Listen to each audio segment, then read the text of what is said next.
My name is Eric Chang. I'm a plastic surgeon. I practice here at Howard County General Hospital. My name is Dr. Chang and Mess, and I'm a board-certified plastic surgeon. My office is in Columbia, Maryland, next to Howard County General Hospital. So, breast reduction surgery has two typical incision patterns.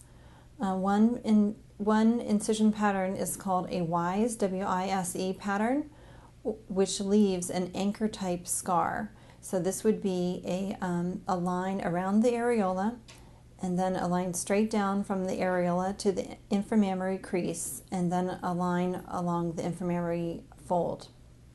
The other typical type of breast reduction pattern is called a vertical, and this is a lollipop-shaped scar. So there is a line around the areola and another line straight underneath down to the inframammary crease. The most typical pattern used in breast reduction surgery is the WISE pattern. If a patient has a smaller breast or a narrower breast, then the lollipop scar or the vertical pattern can be used.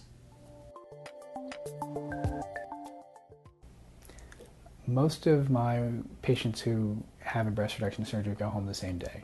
I'd say probably 80% of them. The reasons for someone to stay overnight would be if they had any other medical condition that we were worried about, breathing issues, heart issues. But really, my patients up to even 60 years old have gone home the same day. On the day of your surgery, you should arrive an hour and a half ahead of your scheduled procedure time. Your procedure will take 2 to 3 hours. Then you'll be in the recovery room for an hour. Unless you're having some nausea, you may stay a little bit longer.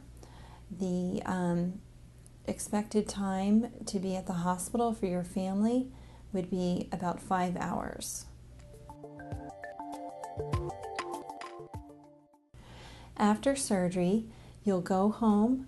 You have to be driven by a family member, and they have to stay with you for 24 hours while you're recovering from general anesthesia. Then you can expect to stay at home for a week from work. And during that week, you want to have help. You shouldn't be picking up small children.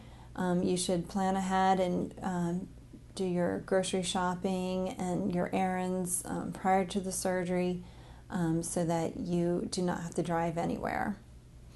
You'll be taking pain medicine, and the pain level varies between patients, from one patient taking only Tylenol to another patient asking for a refill for their Percocet prescription. Typically, most patients take 1 week off of work. Some patients will take 2 weeks off of work if they have that time available from work. You cannot exercise for 2 weeks. You will be typically healed from your incisions in 2 weeks. And you'll be able to go bra shopping after 6 weeks. That's when most of the swelling is gone. Women often ask me whether they should lose weight prior to having breast reduction surgery. My answer to them is if you can lose weight in a healthy manner to get down to a healthy weight, then absolutely. The more weight you lose before, the looser the skin becomes, the more I can lift the whole breast while I'm doing the surgery. I have had patients who have lost quite a bit of weight after surgery. It does affect the size of the breast after surgery.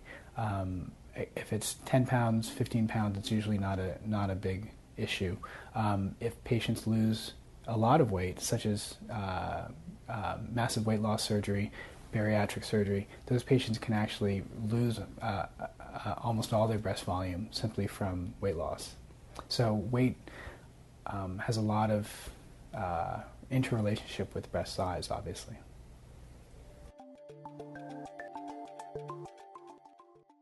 Unfortunately, scars are inevitable with this kind of surgery.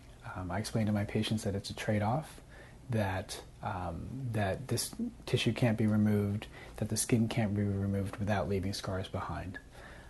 Fortunately, there are things that we can do to help improve the nature of the scars. There are silicone scar sheets available. These sheets you can apply after surgery. Usually I have patients start them about 3 weeks after surgery and use them for about 2 months' time. Fortunately, these things can be bought over the counter at your local drugstore. The other alternative is scar creams, and often these are silicone-based scar creams.